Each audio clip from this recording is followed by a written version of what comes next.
Serving all of Michiana from South Bend, we are TV 22. From WSBT TV, where news comes first, this is Eyewitness News. A plan to avoid an economic train wreck. Good evening, I'm Luke Choate. Indiana Governor Robert Orr said in his State of the State message tonight that America is riding toward an economic train wreck. His solution for Indiana, improve education. Orr challenged state lawmakers to put aside partisan differences and adopt a proposed $372 million package of public education improvements. The key recommendations of our package are expansion of prime time, mandatory competency testing in 7 grades with remediation for those who need it for promotion to the next grade, an end to the practice of social promotion, public access to test results, school building by school building, required performance evaluations for teachers and principals, a change in the school funding formula to reflect and reward performance of each school, skilled instructional leadership by better prepared principals, requiring that lost snow days be made up, and adding 10 days to the school year. Orr proposes to pay for the education package by extending the sales tax to services, while reducing the state sales tax rate from 5% to 4.5%. After the speech, Democrat House Whip Ed Goebel of Batesville told Bill Foster he wasn't too enthusiastic about the tax proposal. We're having a trouble with that in the caucus, Bill. A lot of discussion. We're not sure yet that we want to support that. We want to look at what is available already before we start talking about new taxes and changing the tax program. Meanwhile, the Indiana State Teachers Association today proposed its own $502 million package for education. ISTA recommends raising the state income tax rate from the current 3% to 4%, while boosting the exemption from $1,000 to $2,000. ISTA President Damon Moore says the Orr package forgets one thing: pay for teachers. They are still paid almost $6,000 less than the average beginning sanitation worker, $8,000 less than the average beginning bus driver, and almost $10,000 less than the average beginning plumber. ISTA officials opposed one proposal that Orr especially emphasized tonight, that is to lengthen the school year by 10 days to 185 days per year, with snow days to be made up. Mishawaka's LaSalle Elementary School will be in for some improvements, and they will involve a bit of the new combined with a great deal of the old. LaSalle School on Milburn Boulevard will receive a new gym, dining area, and some classrooms. And along with the addition, some renovation will be taking place. The school was built in 1926, and the classrooms, hallways, floors, walls, and woodwork will be refurbished. LaSalle School Principal Fred Stump says Mishawaka school officials have been able to upgrade their buildings rather than having to build new structures. The feeling is that if the building is structurally sound, it's still very usable. And so why should one tear that down or destroy it just simply for the sake of building a new school building? And the second reason being that there's not a lot of available space in Mishawaka for purchase of land to build a brand new school building. School officials hope to select an architect for the project soon. The work is expected to take 2 to 3 years. Several Penn Township residents are upset about plans to build a new funeral home inside the Chapel Hill Cemetery. The issue is the amount of traffic that would be generated along the Jefferson Road corridor. Mitch Hink has the story. The cemetery wants to build the funeral home on its property near the corner of Jefferson and Birch Roads. Many residents in the immediate and general area say no, arguing that traffic is heavy enough already. What we have on Jefferson is a heavily traveled road that doesn't have any shoulders on it. Also, commonly showings and wakes are held in the afternoon, and that's just when the schools get out in that area, the Penn High School, Schmucker, and the school bus traffic is quite heavy on that road too. Cemetery officials say they have already responded to residential concerns by canceling plans to build an exit on Birch Road. And as for the traffic, it would ease some of the traffic on Jefferson, because as time goes on and more services are held here, it's going to eliminate processions coming down blocking traffic on Jefferson, because after the family leaves the funeral home, all the traffic will be within the park, so they won't even be out onto the highway. Residents are also worried about the zoning issue, fearing commercial status may pave the way for further development in an area that they want to keep residential. The neighborhood is a residential neighborhood. It doesn't lend itself to commercial zoning, and if you zone it if you zone it commercial, it can be used for anything. There won't be anything like that on this property, naturally, because we'll have the funeral home here, and then, of course, the adjacent property to it would be used as cemetery property. Both sides will make their arguments before the Area Plan Commission 1 week from tonight. In Osceola, Mitch Hank for WSBT News. The St. Joe County Council made some people very angry tonight by voting not to override a commissioner's veto on retail development. Two small family developers were seeking permission to build a retail center on the west side of Bittersweet Road, south of Granger. The council had voted earlier 8-0 to approve the rezoning ordinance. It was then vetoed by the county commissioners, and tonight's motion by the council to override the veto was defeated. The commissioner's veto apparently stemmed from an Area Plan Commission policy to encourage retail investment at US 23 in Granger rather than farther south. So what they're saying to us basically is in Granger, or I don't know if they're going to do this all over town or not.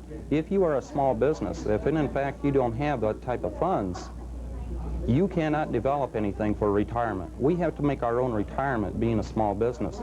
They just told us we could not, even with the support of the people. And I think it's a sad, sad thing. Johnson does not plan to take the matter any further.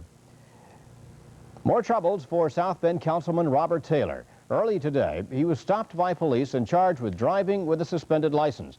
It's the third ticket for Taylor in recent months. In November, he was charged with driving while under the influence and leaving the scene of an accident.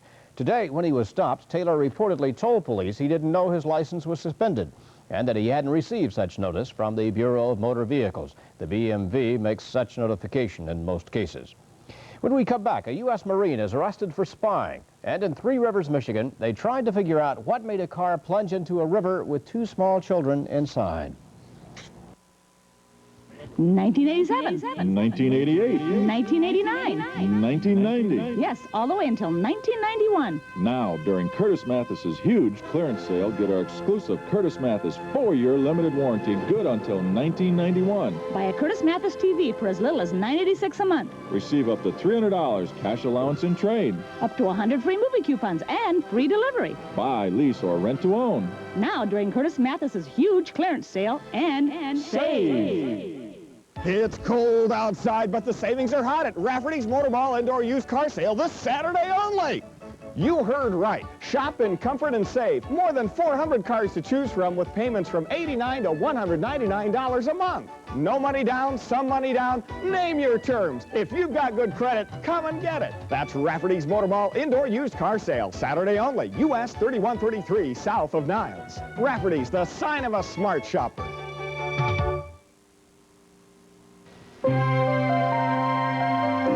Today I thought of you. Sometimes just the sound of your voice can brighten someone's day. With Indiana Bell's new low discount rates, not so long distance calls to nearby towns in your Indiana Bell calling zone cost so little but mean so much.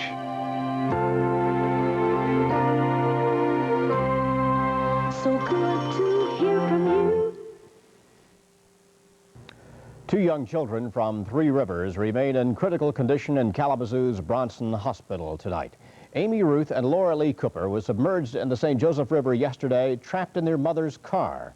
Today, officials tried to figure out how the car slipped into gear and drove itself into the river with the children inside.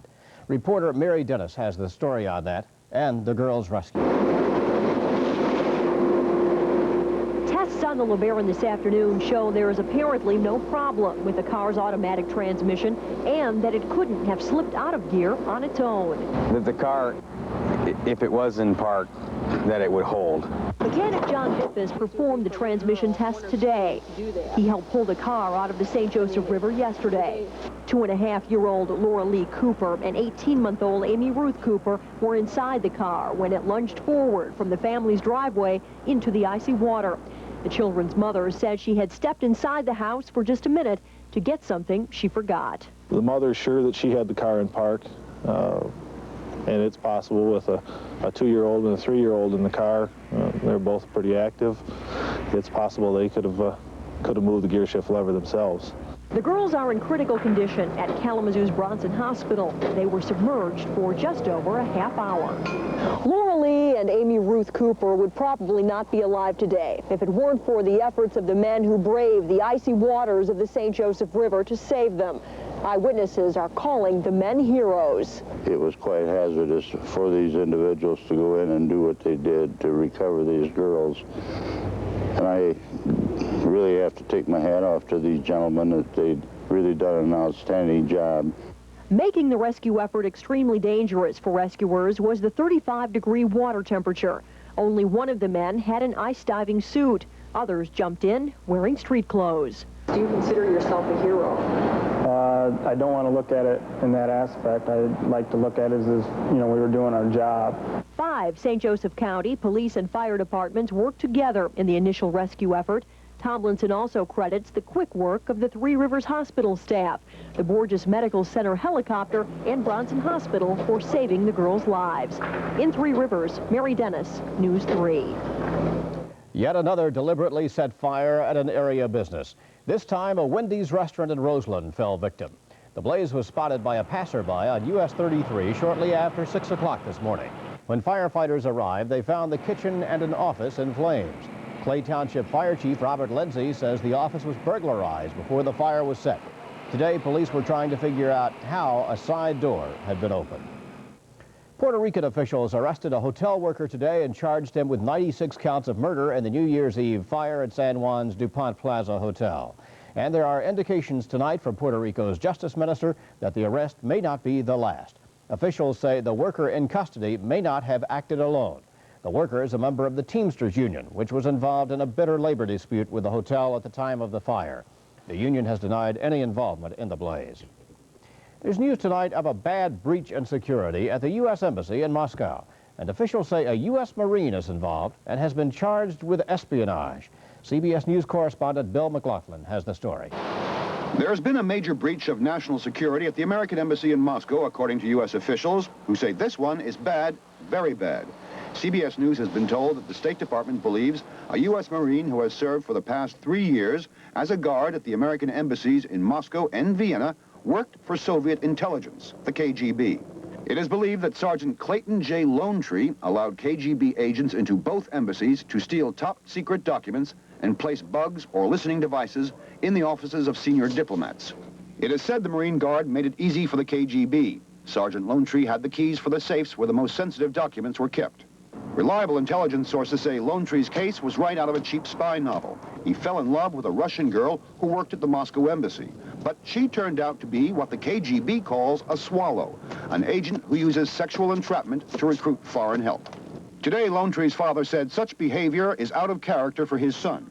What I have to say may be a disappointment to those fanciers of spy novels. This matter has been blown all out of proportion. Sergeant Lonetree is currently being held at Quantico Marine Base in Virginia, where the elite Marine Guards are trained. Next month, Lonetree goes before the Marine equivalent of a grand jury to face charges of espionage and unauthorized removal of classified information.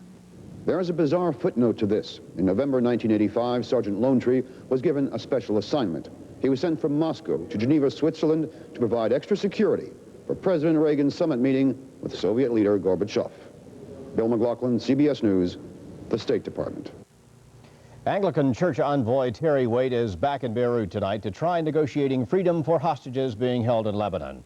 When he arrived today, French reporter Roger Oak was there to cover the story. Later in the day, he became the 17th foreigner to be kidnapped in Beirut. Police say the kidnappers, 8 gunmen, arrived in 2 cars and grabbed Oak as he left his apartment. A colleague who was with Oak fought off the attackers and escaped. So far, there's been no claim of responsibility. The Supreme Court has handed a major victory to working women. The High Court ruled today that states may require employers to give pregnant workers job protections not available to other employees. The court upheld a California law requiring employers to grant unpaid leaves of absence to pregnant workers who need time off. Paul Silvestri has more news of warm weather when we come back.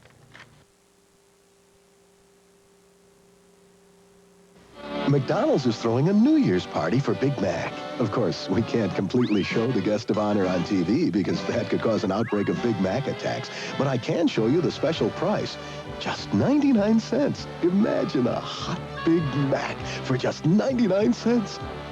Oh, can't we just take a peek at our guest of honor? Oh, there are those two mouth-watering all-beef patties, the special sauce, party pickle. Something gives me the feeling this party won't last long. You can always count on Martin Supermarkets for special savings on the items you need most. Like Crest toothpaste, providing the fluoride protection your family needs in a pump or tube, regular or gel, just $1.39 this week. And the new pain reliever, Ibuprofen. A 50-count bottle is only $2.99, and it's yours free after full-price mail-in rebate. Stock up on great values now at Martin's. Martin Supermarkets, count on us. If you've never ever seen a GE personal-sized portable TV for only $133, you've never ever seen a sale like this sale. Now, for one day only, Wednesday only, save on appliances, TVs, and stereo, only at Fredder's. If you've never ever seen a Sony multi-storage multi-play cassette deck with auto reverse for just $177, you've never ever seen a sale like this sale. Wednesday only. Fredder is better, and it all starts with low prices. Well, we've got nice weather like this. We'll take at least one more day of the same anyway. We certainly will. We'll take the cards that are dealt to us, Luke, and it appears as if we're going to get another good one tomorrow as far as our weather is concerned. Let's check out those temperatures today. 40 degrees, the high temperature about 4:30 this afternoon. And it's 39 degrees out there right now, by the way. 19 degrees, low temperature this morning. No precipitation in the past 24 hours.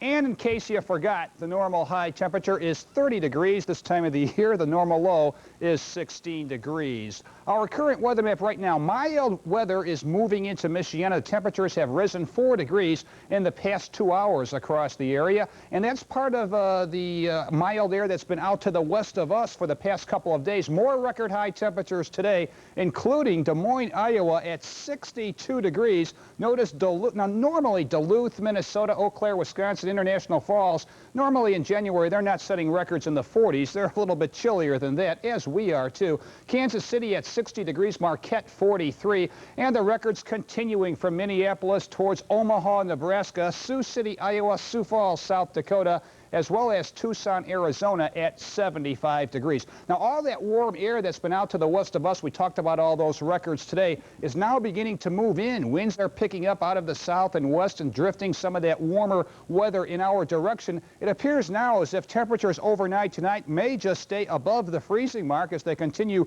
to hold steady or even rise slowly.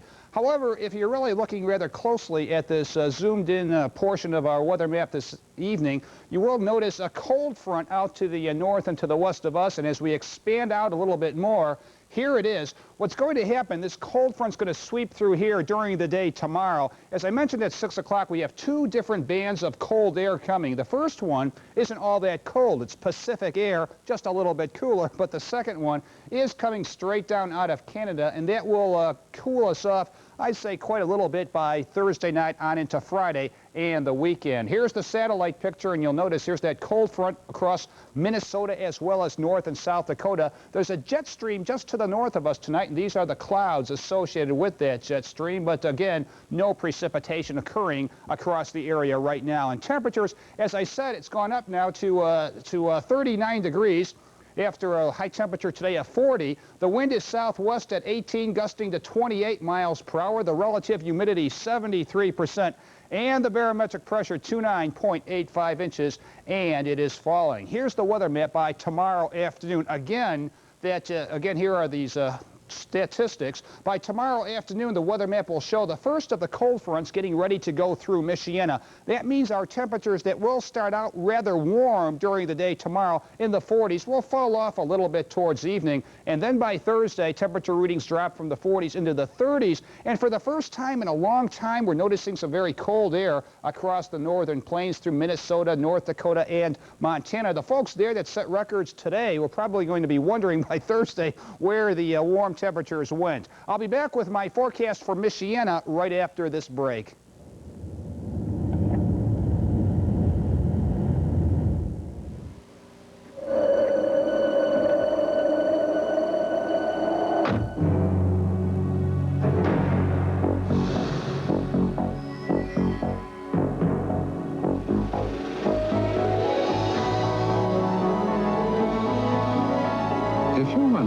can do on a dry highway, you're ready for an Audi.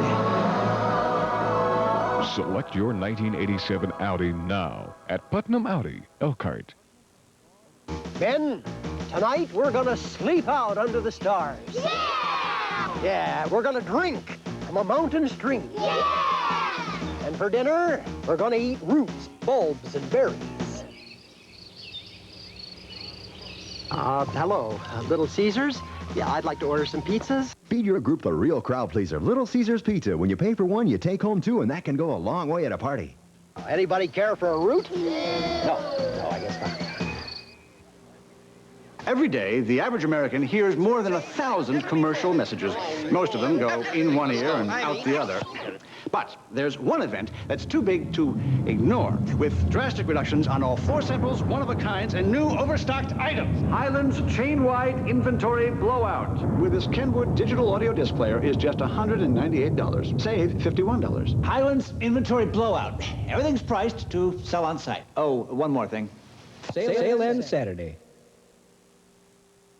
Okay, taking a look at my forecast now. For tonight, we'll see partly cloudy skies, some high, thin cirrus clouds. Lows in the lower 30s if they can drop that low. South wind at 10 to 18 miles per hour. Temperatures probably holding a little bit above that. Partly sunny tomorrow, lower 40s. The outlook for tomorrow night, a little bit colder into the upper 20s with maybe a few snow flurries.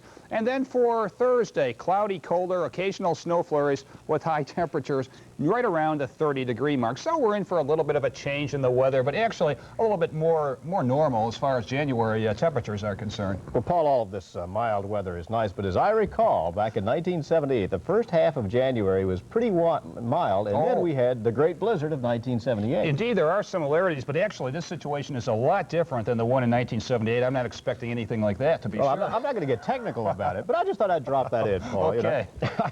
Bob Nagle is next with a report on sports, including NBA news, those who play and those who will not play.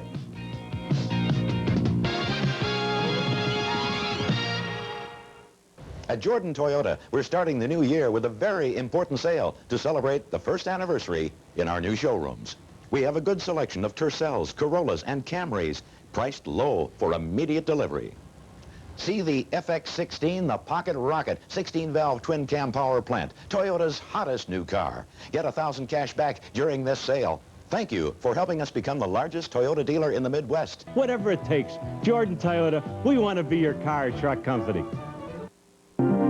This could be the beginning of a beautiful and lasting friendship.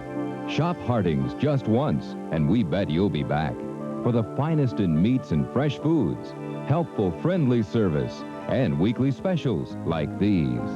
Several varieties of Gino's Pizza and Pizza Rolls. Your choice just $1. And Banquet regular fried chicken or spicy chicken only $2.58. Shop Harding's just once, and you'll find a friend for life. Lots of NBA action tonight, but we're going to start off with a little inaction, huh? Yeah, it's kind of another tough situation in the NBA tonight, Luke. A year ago, the Houston Rockets were the next dynasty. They gave the Boston Celtics a battle for the NBA championship. But today, NBA Commissioner David Stern issued a statement that will change all the dreams in Houston. Mitchell Wiggins and Louis Lloyd of the Houston Rockets have tested positive for the use of cocaine. Accordingly, under the anti-drug agreement between the NBA and its Players Association, Mitchell Wiggins and Louis Lloyd are permanently disqualified from playing in our league. The Players Association has been informed of the results of these tests and concurs in the action being taken today. Among those teams that did play tonight, the Detroit Pistons were in Cleveland, and the Cavaliers had the better of it early. McRae follows a Turpin miss with a slam dunk, and Ron Harper out of Miami of Ohio will take an Isaiah Thomas miscue on the fast break the other way. Look at Harper. I tell you what, maybe Rookie of the Year? Could be. Isaiah did get on track later in the ballgame. He finished with 28 points to lead the way for Detroit. Lambert will feed Isaiah on the right side, and Thomas puts it in. He had 11 points in the final 5 minutes tonight as Detroit came from behind, beat Cleveland 103-101. At Market Square Arena tonight, the Indiana Pacers fell victim to a fired-up bunch of Charles Barkley-led Philadelphia 76ers. Maurice Cheeks, the spark plug inside off the glass. He gets the finger roll. On the outside, second half, inside with the basketball is Tisdale. He's playing extremely well for the Pacers. Got the soft roll there. And the Pacers just a little bit short on talent tonight. Dr. J, look at what I want to say. Patented, Dr. J, finger roll, fast break, there it was. As Philadelphia beats Indiana tonight, 101-94. Boston beat New Jersey tonight, 123-117. Dallas got 41 points from Rolando Blackman as they beat New York, 108-103. Milwaukee topped Sacramento, 113-89. And Houston, without the two suspended guards, beats Phoenix, 118-100. Indiana's All-American guard Steve Alford today was named Big Ten Player of the Week for his great play last week as the Hoosiers stayed unbeaten in the Big Ten. Alford, of course, topped the effort by scoring the winning points against Michigan last night. Just another great moment and a great career for the Newcastle Flash. And tonight in college basketball, Syracuse, number 5 in the country, got past Boston College 76-64. LaSalle beat Holy Cross 79-59. Valparaiso topped Marion 66-61. And some tough news for Bethel Pilots fans. They lost for the first time tonight 83-74 to Grand Rapids Baptist. They had been undefeated before tonight's action. The Lady Irish of Notre Dame had another tough night as they lost to Northern Illinois on the road. Mary D's squad came out on the short end of an 81-71 tally. And in high school basketball tonight, Niles stayed unbeaten. They beat St. Joseph 70-58. Westview over Central Noble 94-61. Lakeshore topped Coloma 63-52. Niles First Assembly topped Galeen by 4. New Prairie beat up on La Lumiere 91-46. Also tonight in girls basketball, North Judson beat LaPorte 80-50 as Deb Bolin led her team to a 14-1 mark. She had 33 points tonight. We'll check on the rest of the day's sports after a short break, including Detroit Red Wings highlights. Stay with us.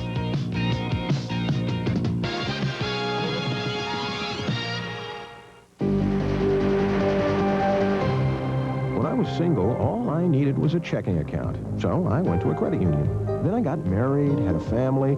Life got a bit more complicated. That's when I realized I needed the resources and advice that's only available at a real bank. So I went to First Source Bank. Managing money can be a tough job, but First Source is making it work for us. First Source Success Stories. Become one. So long, Syncor. Leaving Lexon? Bye-bye, Bassagran. Hello, Scepter. You outperform Syncor and Lexon with better weed control and better crop safety. You control weeds like cockleburr and velvet leaf all season long to eliminate the need for Bassagran. So for better broadleaf weed control this year, incorporate new Scepter herbicide. Scepter gives you sure, safe, season-long control. The Detroit Red Wings have been a pretty good team all year. Tonight they tried to take a big step against the Edmonton Oilers. Game was tied at 2. Detroit went on top 3-2, but back came the Edmonton Oilers as they usually do. They came from behind tonight and beat Detroit. Final score 5-3. Other National Hockey League scores, it was Winnipeg topping Washington 3-2. The Islanders and Pittsburgh skated to a 3-all tie. And that's a look at sports for now, and I don't know, that's about it. I don't want to say anything else about the drug problem in Houston because we've talked about it quite a bit, but hopefully it'll be a message. Okay, yeah, and it was a strong message today, sure was. too. And as far as this weather's concerned, we're just taking it one day at a time. And tomorrow is... Exactly. Tomorrow's a nice day in the 40s, a little bit colder by Thursday and Friday. Okay. And that's it for tonight. Thanks for joining us, and we'll see you again tomorrow night. Good night. Grab a cup of coffee and get the latest news updates with Norm Stanglin tomorrow morning at 6:30 on WSBT News. And at 7:30, Marriott Hartley and Rollin Smith bring something new and fresh to your day with the morning program. Don't miss it.